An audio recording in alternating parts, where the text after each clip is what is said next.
Good morning. आज 22 जनवरी की news discuss करेंगे जिसमें हम सुखना लेक के बारे में जानेंगे, गोल्डीलॉक सिचुएशन इकोनॉमी में क्या होती है, गांधी पीस प्राइज किसको मिला है और सुप्रीम कोर्ट ने फ्रीबीज पे क्या बोला है। प्लस ये जो मोस्ट इंपॉर्टेंट आर्टिकल है वो ये है जुडिशियल रिमूवल का। इस पर यूपीएससी में क्वेश्चन 100% आएगा ही आएगा।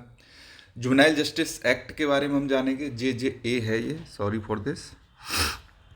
And section 17A and section 19 of anti corruption act के बारे में जानेंगे। ग्रीनलैंड गाजा इंटरनेशनल और अपडेट्स क्या हैं स्पोर्ट्स एनवायरनमेंट की, उसके बारे में जानेंगे। Let's start.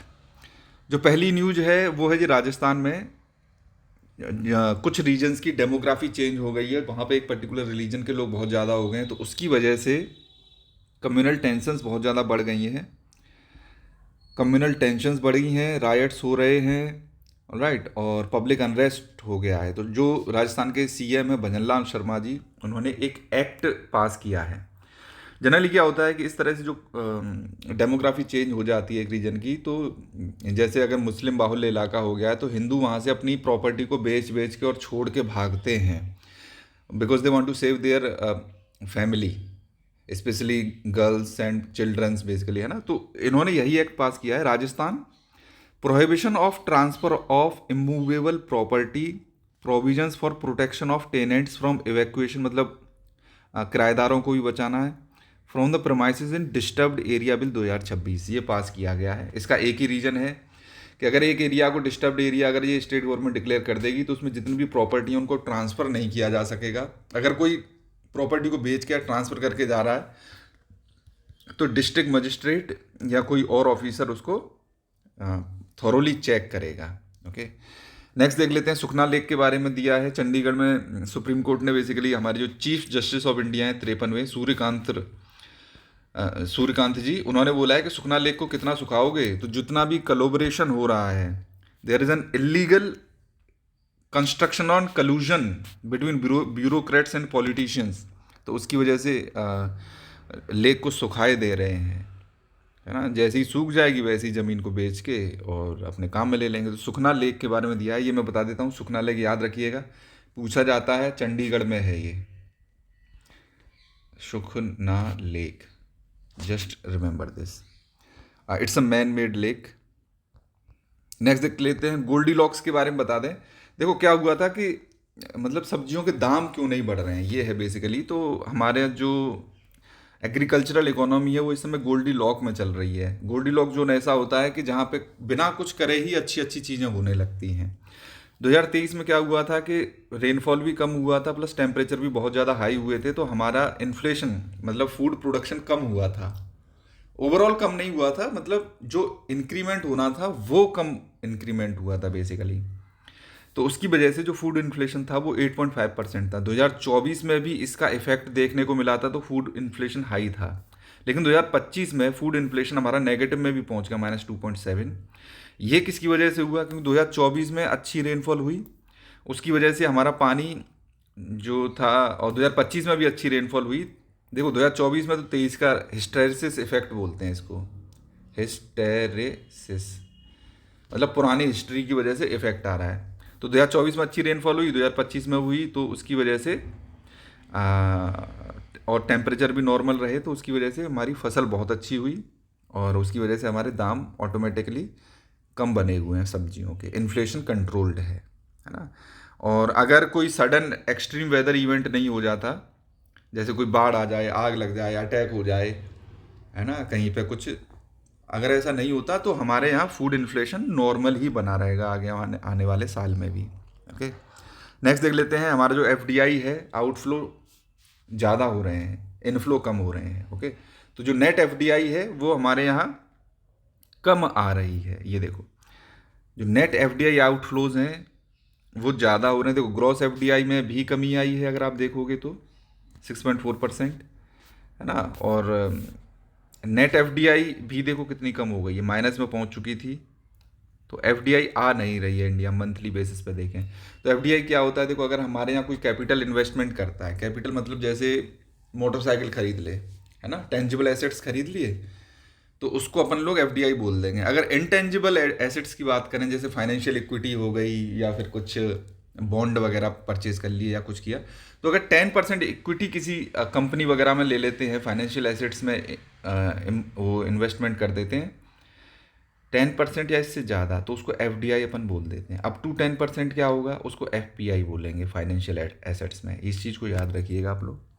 नेक्स्ट देख लेते हैं, जो गांधी पीस प्राइज़ है वो ग्रेसा मशेल को मिला है। ये मोजाम्बिक की ह्यूमन राइट्स एक्टिविस्ट हैं। इंदिरा गांधी मेमोरियल ट्रस्ट इसको देता है। ग्रेसा मशेल, इसका नाम याद रखिएगा, UPSI में PCS की परीक्षा में ये पूछा जाएगा ही जाएगा। ऑलराइट, ग्रेसा मशेल, इसको कैसे याद कर सकते हैं, let me make a trick. मतलब ऐसे करके याद कर सकते हो कि मशेल ओबामा है, उसको मिल गया है एक तरह से, ग्रेसा मशेल नाम से कांग्रेस ने दे दिया है। ऑलराइट, ऐसे करके आप याद कर सकते हैं। बराक हुसैन ओबामा की वाइफ ग्रेसा मशेल है, इस तरह से याद कर सकते हैं। लेकिन ये मोजाम्बिक को मिला, अगर इतना भी याद रखोगे, अफ्रीकन कंट्री है, तब भी आप थोड़ा सा वो अंदाज़ा लगा सकते हैं। नेक्स्ट देख लेते हैं, जो सेक्शन 69 है, ये है भारतीय न्याय संहिता का। ये डिक्लेयर करता है कि अगर किसी भी व्यक्ति ने झूठा वो आश्वासन देके कि मैं तुझसे शादी कर लूँगा, या है ना, मैरिज वैरिज का वो करके अगर किसी का सेक्स किया है, तो उसको क्रिमिनलाइज कर दिया था इसने। Just remember this, section 69। Alright, तो ये हाई कोर्ट ने बोला है कर्नाटक के ने कि देखो ऐसा नहीं है कि इसको पूरी तरह से क्रिमिनलाइज कर देंगे। ये भी देखा जाएगा कि अगर जेन्युइनली कोई रिलेशनशिप फेल हुई है, तो ऐसा नहीं जैसे दो लोग रिलेशनशिप में रह रहे हैं और दोनों में शादी की भी बात हो गई, दोनों ने खूब सेक्स किया और जेन्युइनली दोनों शादी करना चाहते थे, लेकिन आगे चलते चलते कुछ ऐसी बात हो गई कि दोनों की शादी नहीं हो पाई। अब लड़की को गुस्सा आ गया, तो वो रेट्रोस्पेक्टिवली, है ना, पीछे जाके उसके ऊपर लगा दे रेप का केस कि जिन्होंने मुझसे शादी का प्रॉमिस किया था, ये किया, तो उस केसेस में क्रिमिनल नहीं माना जाएगा इस चीज़ को। तो ऐसा हाई कोर्ट ने बोला है, जस्ट रिमेंबर दिस, ओके। क्योंकि बहुत सारे लोगों के साथ ये आए दिन घटनाएं होती रहती हैं, अगर आपको ये पता है तो आप थोड़े से अवेयर रहेंगे इसके बारे में। नेक्स्ट देख लेते हैं, सुप्रीम कोर्ट ने स्टेट्स को बोला है कि तुम एक पॉलिसी बनाओ पुलिस मीडिया ब्रीफिंग के लिए। मतलब जो पुलिस है वो मीडिया को किस तरह से बातें बताएगी, उसके लिए तुम्हें स्टेट्स को पॉलिसी बनानी है। देखो 2014 में जो PUCL एक NGO है, PUCL, ये गया था, सॉरी, तो देखो 2014 में जितने सारे एनकाउंटर, पुलिस एनकाउंटर हो रहे थे और जेल में मार दिया किसी को, तो इसको लेके पुलिस वाले जब मीडिया ब्रीफिंग करते थे तो कुछ बताते नहीं थे, झूठ मूठ बोल देते थे। तो उसको लेके सुप्रीम कोर्ट ने ऑर्डर दिया था मिनिस्ट्री ऑफ होम अफेयर्स को, ये रहा, मिनिस्ट्री ऑफ होम अफेयर्स को ऑर्डर दिया था कि तुम ये गाइडलाइंस मैनुअल प्रिपेयर करो। और ये गाइडलाइंस फिर एक सुप्रीम कोर्ट ने अमीकस क्यूरी सेटअप किया, मतलब एक फ्रेंड ऑफ द कोर्ट होता है अमीकस क्यूरी, तो ये कोई एक जो सुप्रीम कोर्ट का वकील होगा उसको सेट कर देते हैं। तो मिनिस्ट्री ऑफ होम अफेयर्स की रिपोर्ट इसको दी गई और फिर इसने जो है अमीकस क्यूरी ने वो रिपोर्ट दे दी सुप्रीम कोर्ट को, और उन्होंने बोल दिया है उसके डायरेक्शन के बेसिस पे ही जितनी भी जो हाई कोर्ट, सॉरी कह रहे हाई कोर्ट, स्टेट्स हैं, वो ये गाइडलाइंस फॉर्म करें कि किस तरह से पुलिस वाले हैं वो मीडिया ब्रीफिंग करेंगे। तो ये मैं आर्टिकल्स बता देता हूँ। आर्टिकल मतलब किन बेसिस पे सुप्रीम कोर्ट और हाई कोर्ट स्टेट गवर्नमेंट और सेंट्रल गवर्नमेंट को ऑर्डर दे सकते हैं। ऑलराइट, एक आता है आर्टिकल 142, ये कंप्लीट जस्टिस करने के लिए कर सकते हैं। कंप्लीट जस्टिस, है ना, कोई भी इनजस्टिस हो रही हो, रूल्स वगैरह ब्रेक हो रहे हों, तो सुप्रीम कोर्ट इस आर्टिकल का, हाई कोर्ट इस आर्टिकल का, बेसिकली सुप्रीम कोर्ट ही करता है इसका यूज़, हाई कोर्ट नहीं करता है, तो ये ऑर्डर दे सकते हैं। नेक्स्ट देख लेते हैं, let me check this, yes I was right, high court can not use article 142, complete justice केवल और केवल सुप्रीम कोर्ट कर सकता है। ऑलराइट, आर्टिकल 32 फंडामेंटल राइट्स के लिए high court and supreme court दोनों ही कर सकते हैं इसको यूज़। एंड देखा जाए आर्टिकल 131, तो इसके लिए ये होता है जैसे इंटर गवर्नमेंटल डिस्प्यूट्स हैं, स्टेट आपस में लड़ रहे हैं, सेंट्रल गवर्नमेंट स्टेट आपस में लड़ रहे हैं, तो ओरिजिनल ज्यूरिडिक्शन है किसकी है, ये है सुप्रीम कोर्ट की। तो इसके बेसिस पे भी सुप्रीम कोर्ट ऑर्डर दे सकता है स्टेट्स को। तो ये सारी चीज़ें आप याद रखिएगा। नेक्स्ट हम देख लेते हैं फ्रीबीज देखो फ्री में बांटते रहते हैं चीज़ों को, और इससे क्या होता है, गरीब लोग एक तरह से एक पैरासिटिक रिलेशनशिप बना लेते हैं गवर्नमेंट और गरीब लोगों के बीच में, पैरासिटिक रिलेशनशिप बन जाती है। मतलब एक तरह से उनके जो रिसोर्सेज है उनको चूज़ के गरीबों को फ्री बांटना है, और वो लोग मतलब जो गरीब लोग हैं वो सरकार के बिना सर्वाइव नहीं कर पाते, और सरकार उनके बिना सर्वाइव नहीं कर पाती, क्योंकि उनका वोट चाहिए, है ना। तो ये एक एडवोकेट है अश्विनी कुमार उपाध्याय जी, बहुत अच्छे एडवोकेट हैं ये, और ये मतलब एक अच्छाई के लिए जंग लड़ रहे हैं, है ना। तो इन्होंने बोला था कि जितनी भी इरेशनल फ्रीबीज हैं, इन्होंने रैशनल फ्रीबीज के लिए नहीं कहा, इरेशनल के टीवी बंटवाए दे रहे हैं, फ्रिज बंटवाए दे रहे हैं, तो कोई भी पॉलिटिकल पार्टी करे उसको करप्ट प्रैक्टिस डिक्लेयर किया जाए, है ना। तो यही चीज़ है। सुप्रीम कोर्ट ने एक अमीकस क्यूरी, एक friend of the court setup किया था, उसने बताया कि जो सेक्शन 123 है कि उसके बीच में फ्रीबीज करप्ट प्रैक्टिस होंगी कि नहीं होंगी। तो इसने एक लाइन सेटअप कर दी है कि अगर देखो एक्सपेंडिचर कोई भी है वो डेफरेबल है बाय यूनियन और state out of its revenues under article 182। 182 article ये कहता है कि अगर स्टेट गवर्नमेंट और सेंट्रल गवर्नमेंट के पास कोई भी रेवेन्यू है, वो उससे जो पैसा खर्च करना चाहती हैं तो एज अ ग्रांट दे सकती हैं इन पब्लिक पर्पज़, है ना। तो article 182 grants for public purposes by state and central government. तो अगर इसके अंतर्गत किया जा रहा है तो उसको फ्री भी माना जाएगा, है ना। और बाकी का इस पर और न्यूज़ आएगी डिटेल में, तो उसको मैं डेली कवर करता रहूँगा। नेक्स्ट देख लेते हैं जुडिशियल रिमूवल। ये बहुत इंपॉर्टेंट आर्टिकल है, ओके। ये यूपीएससी में क्वेश्चन इस पे आएगा ही आएगा, मैं लिख देता हूँ 2026, ऑलराइट, ये पूछा जाएगा। तो देखो Madras high court, that is Chennai का जो हाई कोर्ट है तमिलनाडु का बेसिकली, उसमें एक जज थे, वो एक पर्टिकुलर कम्युनिटी को फेवर कर रहे थे। जनरली अपोजिशन वाले इसको लेके आए हैं रिमूवल के लिए, तो जाहिर सी बात है कि ये जज हिंदू कम्युनिटी के वकीलों को फेवर करते थे, तो उसके लिए रिमूवल के लिए ले आए हैं। हालांकि जस्टिस वर्मा का केस था, जब करप्शन का केस था, वहाँ पे अपोजिशन ने इसका सपोर्ट नहीं किया, लेकिन इस केसेस में ये लोग रिमूवल का ले आते हैं। ऐसा ही इलाहाबाद हाई कोर्ट में एक जज के रिमूवल के लिए भी ये लोग लेके आए थे, बट इसको जाने देते हैं। नेक्स्ट देखते हैं। देखो इन्होंने बोला है कि ये जो कंडक्ट है ये अगेंस्ट है secular principles of our constitution, ऐसा करके ये लेके आए। टर्म्स एंड कंडीशंस देख लेते हैं। इम्पीचमेंट ऑफ जज, तो ये जो टर्म है ना impeachment, it has not been use in constitution for removal of जजेस, है ना। जो टर्म यूज किया गया वो रिमूवल ऑफ जज यूज किया गया है। इम्पीचमेंट जो टर्म यूज किया है कॉन्स्टिट्यूशन में वो आर्टिकल 61 में किया गया केवल एक ही जगह पे, वो है रिमूवल ऑफ प्रेसिडेंट के लिए, इम्पीचमेंट ऑफ प्रेसिडेंट। क्लियर है कि नहीं।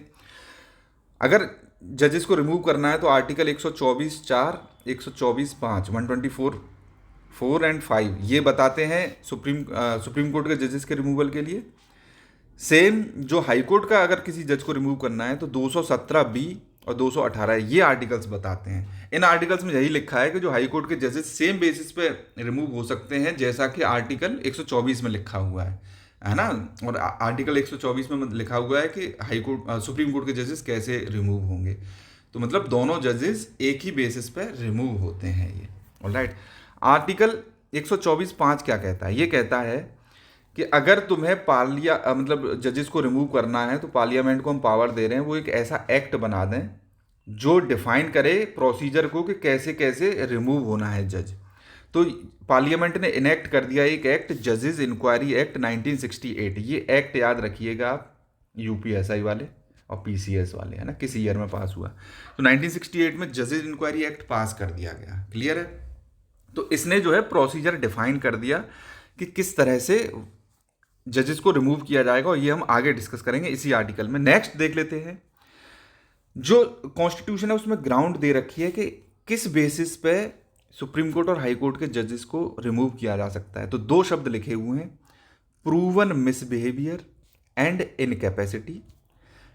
अब प्रूवन मिसबिहेवियर क्या होगा और इनकैपेसिटी क्या होगी ये डिफाइंड नहीं किया गया है, has not been specified in the constitution. Remember this. देखो यही छोटी छोटी चीज़ें हैं जो बहुत ज़रूरी होती हैं।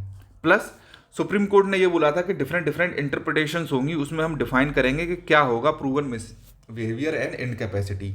तो ये mister M Krishnaswamy versus union of India case हुआ था एंड अदर्स केस हुआ था 1992 में। उसमें बताया था कि कोई भी काम करें जज, है ना, एरर कर दें, भले गलती से जजमेंट दे दें या नेग्लिजियंस कर दें कोई भी, है ना, हायर जुडिशरी के लोग, तो ये मिसबिहेवियर नहीं माना जाएगा। मतलब एक तरह से अपनी ऑफिशियल कैपेसिटी में अगर कोई जज काम कर रहा है और उससे गलती हो जाती है किसी भी जजमेंट को देने में, है ना, और कोई नेग्लिजियंस हो जाता है उससे, तो वो मिसबिहेवियर में काउंट नहीं होगा।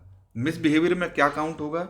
अगर वो विलफुली एब्यूज करता है जुडिशियल ऑफिस को, जानबूझ के मिसकंडक्ट कर रहा है, करप्शन कर रहा है ना, लैक ऑफ इंटीग्रिटी दिखा रहा है, तो ये आपका मिसबिहेवियर में काउंट होगा। क्लियर है? अब प्रोसीजर की बात कर लेते हैं। देखो, ये एनालिसिस दी गई है आर्टिकल 124 को और जजेस इंक्वायरी एक्ट 1968 को ध्यान में रखते हुए। तो देखो, आर्टिकल 124 में क्या लिखा हुआ है? इसमें ये लिखा हुआ है कि एक एड्रेस पास किया जाएगा दोनों हाउसों से, है ना, लोअर हाउस यानी कि लोकसभा और राज्यसभा दोनों से ही एक एड्रेस पास किया जाएगा। और इस एड्रेस, और ये एड्रेस कैसे पास होगा? ये पास होगा by a majority of not less than 2/3। एक तो टोटल मेजॉरिटी है। टोटल मेजॉरिटी मतलब अगर मान लो 543 लोग हैं लोकसभा में इस समय, ठीक है ना, टोटल 550 सीटें हैं बेसिकली, तो इसके टोटल मेजॉरिटी कितनी हो गई? 550/2 + 1, ये तो हो गई टोटल मेंबरशिप की मेजॉरिटी, है ना। पहला पॉइंट ये है। क्लियर है? दूसरा है अब majority of not less than 2/3 members present and voting. तो उसमें मान लो अगर 400 लोग प्रेजेंट हैं उस दिन, तो इनके 2/3 मेंबर्स प्रेजेंट होंगे और वोट कर रहे होंगे, तब जाके ये एड्रेस पास किया जाएगा। फिर इस एड्रेस को कहाँ भेजा जाएगा? इसको भेजा जाएगा प्रेसिडेंट के पास। प्रेसिडेंट इस पर साइन कर देगा और एक ऑर्डर पास करेगा कि बोले ये जज रिमूव हो गया है। क्लियर है कि नहीं?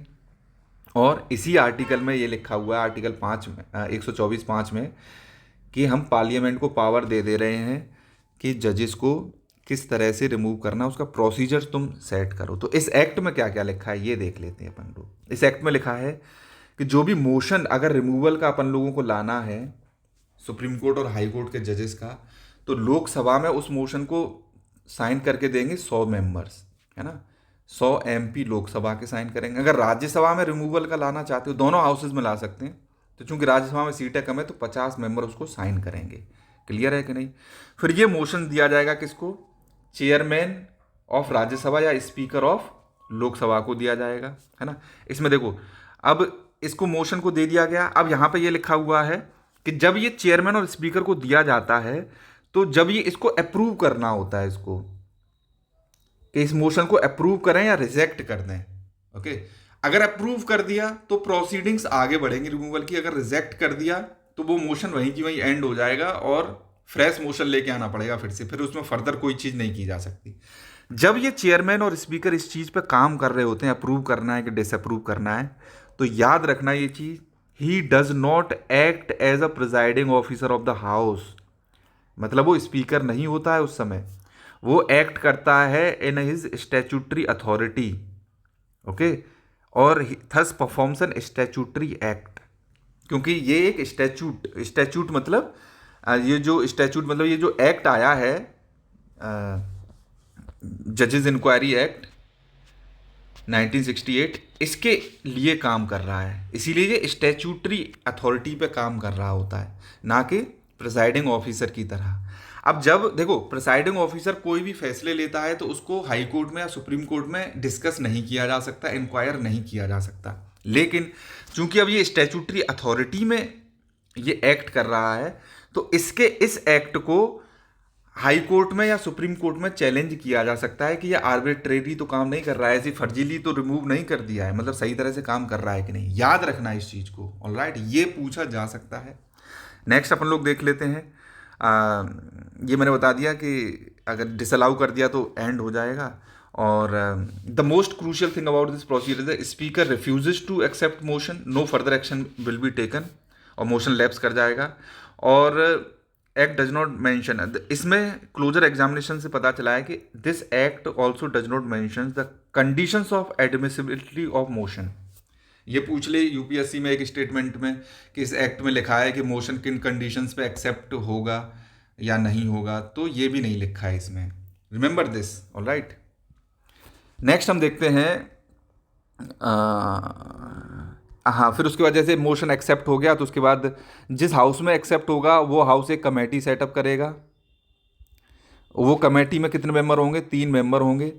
एक होगा जज ऑफ सुप्रीम कोर्ट, एक होगा chief justice of any high court, एक होगा डिस्टिंग्विश्ड जूरिस्ट। ऑल राइट, सारे जजी लोग मिलकर इंक्वायरी करेंगे, फिर ये पाएंगे कि ये करप्ट है या नहीं है, मिसबिहेवियर किया है कि नहीं, उसके बेसिस पे फिर इसको रिमूव कर दिया जाएगा, है ना। और आर्टिकल 124 में एक सीरियस फ्लॉ भी है कि does not refer to any specific motion, किस तरह का मोशन पास करना है रिमूव करने के लिए, तो ये स्पेसिफाइड नहीं में, ये भी इंपॉर्टेंट फैक्ट है। मतलब जैसे होता है ना, कई सारे मोशंस होते हैं, सब्सटेंशियल मोशन है, नॉन सब्सटेंशियल मोशन है, सेंसर मोशन है, किस तरह का कौन सा मोशन पास करना है ये डिफाइंड नहीं है जजेस को रिमूव करने के लिए। लेकिन हाँ, प्रेसिडेंट को रिमूव करने के लिए ये मोशन डिसाइडेड है ना, आर्टिकल 61 में। ओके, ये सारी चीज़ें हैं। आई होप ये आर्टिकल आपको समझ में आया होगा, इसको एक बार फिर से सुन लेना बैक जाके, ये क्वेश्चन पूछा जाएगा 100%। नेक्स्ट, जुवेनाइल जस्टिस एक्ट में देखो, हिनियस क्राइम होता है एक, हिनियस क्राइम। हिनियस क्राइम वो क्राइम होते हैं जिनकी सज़ा 7 साल से ज़्यादा होती है। अगर ऐसा क्राइम किसी बच्चे ने कर दिया है 18 साल से छोटे ने, तो बेसिकली 18 साल से छोटा अगर कोई भी क्राइम करता है तो वो जुवेनाइल जस्टिस एक्ट के थ्रू ही उसको ट्रीट किया जाता है। अगर 16 से लेकर 18 साल का बच्चा हिनियस क्राइम करता है तो इस पर कार्रवाई की जा सकती है ना। मतलब हिनियस क्राइम करेगा तभी कार्रवाई की जाएगी कि इसको जेल भेजना है कि नहीं भेजना है, क्योंकि 16 साल का बच्चा भी फुल कैपेसिटी में रहता है, बहुत तगड़ा बुरा का काम कर देगा। तो एक प्राइवेट मेंबर ने ये बिल इंट्रोड्यूस किया है कि जो 16 साल की उम्र है इसको 14 साल कर दो, कि अगर कोई 14 से लेकर 18 साल तक का बच्चा हिनियस क्राइम करता है तो इस पर इंक्वायरी सेटअप की जानी चाहिए जुवेनाइल जस्टिस बोर्ड के द्वारा, है ना। तो अभी ये बिल आया ही आया है, ये पास होगा तब इस पर और बात करेंगे। तो ये अच्छा है। देखो, आजकल के बच्चे बहुत ही ज़्यादा एटीट्यूड में घूमते रहते हैं और उन्हें पता है कि 18 साल से कुछ नहीं उखाड़ सकता कोई, तो बहुत ज़्यादा हीनियस क्राइम कर देते हैं। जैसे गुजरात में गाड़ी चढ़ा दी, लोगों पे जान से मार दिया दारू पी के, है ना। तो इस तरह की एक्टिविटीज़ होती हैं, तो उसी एज को लोअर करने की बात की जा रही है। और ये अच्छा स्टेप है, क्योंकि बच्चे आजकल भाई बहुत जल्दी बड़े होते जा रहे हैं और कब तक उनको माफ़ किया जाएगा, है ना।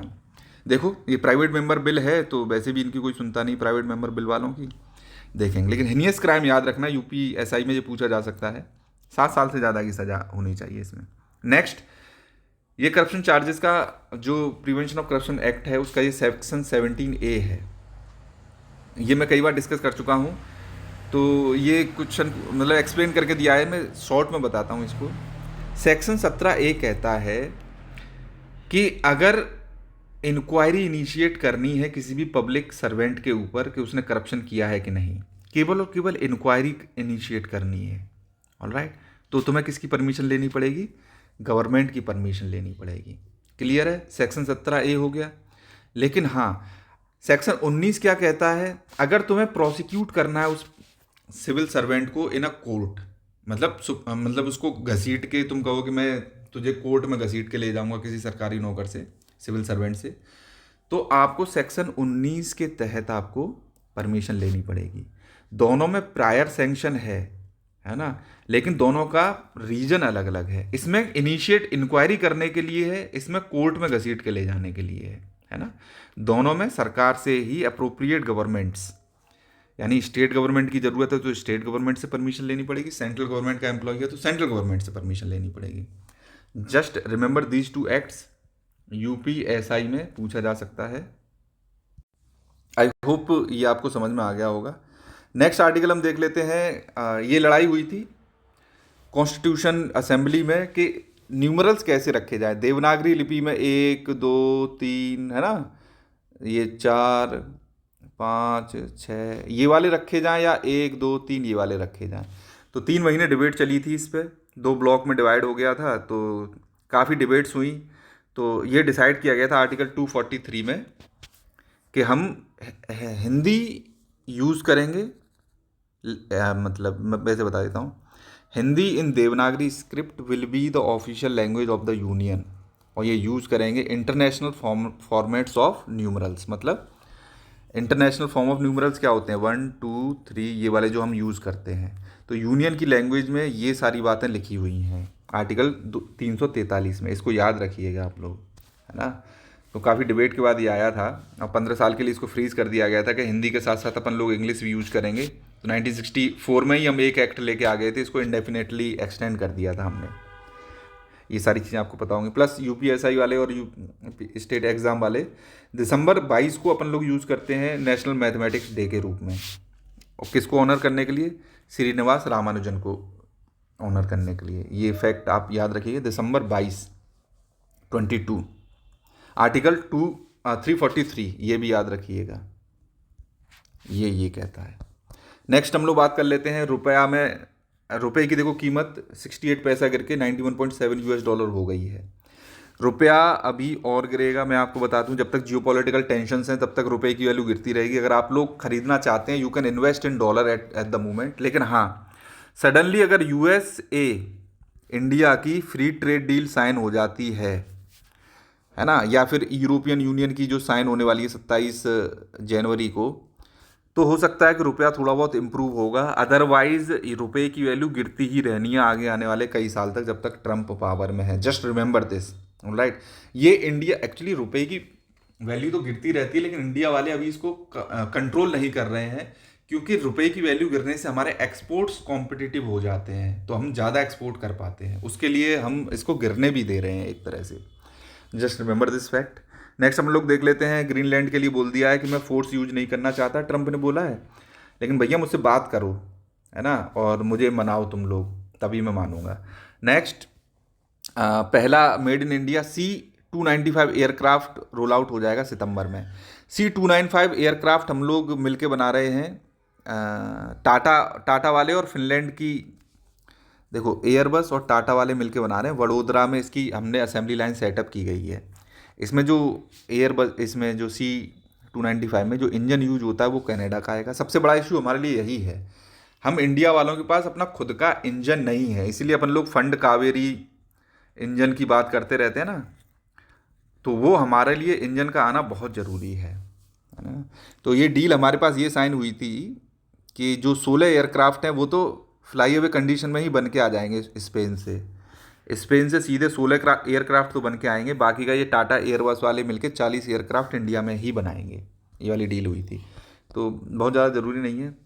पीएम ऑफ कनाडा ने बोला है, देखो दावोस में बातें चल रही हैं, दावोस वर्ल्ड लीडर्स मिल रहे हैं, वर्ल्ड इकोनॉमिक फोरम की मीटिंग हो रही है साइडलाइंस पे, तो उन्होंने बोला है कि पावरफुल लोगों के पास उनकी पावर है। ये मार्क हेनरी कनाडा के प्राइम मिनिस्टर हैं। पावरफुल लोगों के पास उनकी पावर है, लेकिन हमारे पास क्या है? हमारे पास है कैपेसिटी टू स्टॉप प्रिटेंडिंग। मतलब हम लोग जो प्रिटेंड कर रहे हैं ना कि ट्रम्प बहुत अच्छा आदमी है, सब कुछ ठीक हो जाएगा, ऑल इज़ वेल, तो अपन लोगों को स्टॉप कर देना चाहिए प्रिटेंड करना, है ना। तो सब कुछ ठीक होने वाला नहीं है, मार्क कार्नी ने बोला है। और इसने एक और बात बोली, वो आगे डिस्कस करेंगे। दावोस में ट्रम्प ने बोल दिया है कि तुम मेरे बिना कुछ नहीं हो, मतलब एरोगेंस,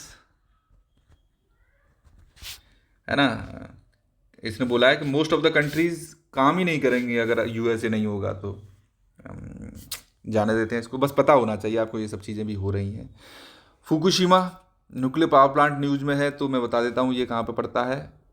जापान में अगर पूछा जाएगा तो 2011 में यहाँ पे डिजास्टर हुआ था, मेल्टडाउन हो गया था, सुनामी आई थी एक तरह से अर्थक्वेक की वजह से, तो वो हो गया था। गाजा पीस बोर्ड में ट्रंप ने प्रेसिडेंट, मतलब बहुत सारी कंट्रियों को बुलाया, जिसमें प्रेसिडेंट था फ्रांस का इमैनुअल मैक्रोन, उसने मना कर दिया, हम नहीं ज्वाइन कर रहे तुम्हारा ये। तो ट्रंप ने बोला हम तुम्हारे वाइन्स पे 200% टैरिफ लगा देंगे, ये वो बेकार का आदमी है, बहुत बुरा भला सुनाया। इंडिया को भी बोला, इंडिया वाले भी शांत हैं, कुछ नहीं जवाब दे रहे हैं। लेकिन इजराइल और यूएई ने बोल दिया है कि अपन लोग ज्वाइन कर लेंगे, है ना। प्लस पाकिस्तान और टर्की ने भी कह दिया भैया हम भी ज्वाइन कर लेंगे, क्योंकि ये लोग इससे लड़ना नहीं चाहते ट्रंप से। 400-500% टैरिफ तुरंत अनाउंस कर दे, क्या पता है। और बाकी का, अगर इनको परमानेंट सीट चाहिए, ट्रंप ने बोला है कि अगर तुमको गाजा पीस बोर्ड या पीस बोर्ड जो मैं इस्टेब्लिश कर रहा हूँ, बोर्ड ऑफ पीस, जो गाजा के लिए नहीं होगा, ये सारे कॉन्फ्लिक्ट्स के लिए होगा, तो इसमें अगर तुम्हें परमानेंट सीट चाहिए तो तुमको $1 बिलियन देने पड़ेंगे एक कंट्री को। सीट बेच रहे हैं भाई साहब, बताओ। But nonsense is this. ये देखो, ये फॉर्मेशंस होते हैं, ये जो कैल्शियम कार्बोनेट की केव्स होती है ना, इसको वो बोलते हैं टोपोग्राफी चाल, मैं भूल जा रहा हूँ इनको। ये है स्टेलगमाइट, ये है ऊपर से स्टेलेक्टाइट, तो ये मिलके दोनों पिलर बना देते हैं एक। ऑलराइट, ये यूपीएससी में पूछा गया था, यूपीएससी में पूछा गया था। इसका नाम होता है पेलियो दैम्स। 10 नंबर का क्वेश्चन आया था ज्योग्राफी ऑप्शनल 1 में, है ना, 10 मार्क्स का। स्टेलेक्टाइट स्टेलेगमाइट दे देते तो दुनिया को पता था, बट पेलियोदम्स दे दिया था तो लोगों को समझ में नहीं आया था क्या लिखना है इसमें। Just remember this. इसको वो बोलते हैं हम लोग, एक सेकंड रुकना, तो इसको ना अपन लोग क्रास्ट टोपोग्राफी बोलते हैं। Remember this name. Calcium rich regions की होती है, तो ये ऊपर से पानी टपकता रहता है तो कैल्शियम डिपॉजिट होता रहता है, और नीचे टपकता है तो नीचे भी डिपॉजिट होता रहता है, तो ये पिलर जुड़ जाते हैं आगे चल के, है ना। नेक्स्ट, कैनरी डॉक्ट्राइन ने बोला है कि एक थर्ड पाथ निकाला है इन्होंने, कि बोले ये यूएसए और चाइना तो लड़ते रहेंगे ज़िंदगी भर, अपन लोग थर्ड पार्ट की बात कर लेते हैं, इनके बीच में नहीं पढ़ना है ना, अपन को वैल्यू बेस्ड रियलिज्म की तरफ जाना है, तो इन्होंने यही बोला है। तो इसको कैनरी डॉक्ट्राइन के नाम से दे दिया है, मैंने बताया था। कनाडा के प्राइम मिनिस्टर हैं ये, मार्क कैनरी। मार्क कार्नी है बेसिकली, अरे यार कार्नी, रिमेंबर दिस। तो अ थर्ड पार्ट नाम से पूछ लें कार्नी डॉक्ट्राइन क्या है ना, वैल्यू बेस्ड रियलिज्म, रियल बातें करनी है। नेक्स्ट, बांग्लादेश ने कह दिया कि हम इंडिया में नहीं खेलने आएंगे और हमें श्रीलंका में करने दो, तो नहीं तो हम खेलेंगे नहीं वर्ल्ड कप में, T20 वर्ल्ड कप में, आईसीसी से बोला था ये। अब इसके साथ में पाकिस्तान भी आ गया, पाकिस्तान ने कहा बांग्लादेश नहीं खेलेगा तो हम भी नहीं खेलेंगे, तो आईसीसी ने इनको बोल दिया है कि बांग्लादेश तुम नहीं खेलना चाहते हो तो मत खेलो, तुम्हारे मैच होंगे इंडिया में ही, तुम नहीं खेलोगे, तुम्हारी जगह स्कॉटलैंड तैयार है। पाकिस्तान ने मना किया तो पाकिस्तान से कह दिया तुम्हारी जगह अपन लोग युगांडा को खिला लेंगे, ठीक है कि नहीं। तो दोनों अब खेलेंगे, जाएंगे कहाँ ये लोग। नोवाक जोकोविक ने 100 विन लैंडमार्क क्रॉस कर लिया है, ये पहले आदमी नहीं थे टेनिस खेलने वाले, मतलब 100 मैच खेलने वाले, तो 10वीं बार ऐसा हुआ है, 10th प्लेयर हैं ये, तो कोई बहुत बड़ी बात नहीं है। बस याद रखना कि रिसेंटली 100 ये जीतने वाले, मैचेस जीतने वाले कौन बन गए हैं, तो नोवाक जोकोविक बन गए रिसेंटली। ऑलराइट, नेक्स्ट, इंडिया जीत गई कल का T20 मैच। ये वाटर बैंक्रप्सी की रिपोर्ट आई है, ये इंपॉर्टेंट है यूपीएससी एंड यूपीएसआई के लिए। यूनाइटेड नेशंस की university of water environment and health, इसने बात की है कि global water bankruptcy report publish की है कि वाटर बैंक्रप्सी हो रही है वर्ल्ड में, पानी की कमी होती जा रही है, डिफरेंट रीजन्स डिफरेंटली अफेक्टेड हैं, सारे रीजन्स एक जैसे अफेक्टेड नहीं है। ऑलराइट, तो बस ये रिपोर्ट का नाम याद रखिएगा। थैंक यू, सब्सक्राइब कर लेना। थोड़ा लास्ट में जल्दी इसलिए खींचा है कि लंबा वीडियो हो जाता है।